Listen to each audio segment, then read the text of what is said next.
The life of a teacher can be a lifetime of looking forward to sunrise and welcoming the sunset.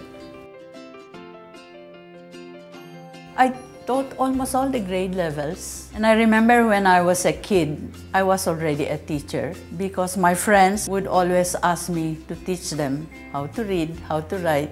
When I decided what course to take, easily it was teaching. Because I had good teachers also when I was a kid who taught me how to do good things.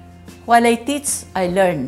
And while I learn, I continue to teach. I like to think that everything I say and do also serves other people. To all of the teachers out there, when we teach, we empower. Well, I invite the whole community.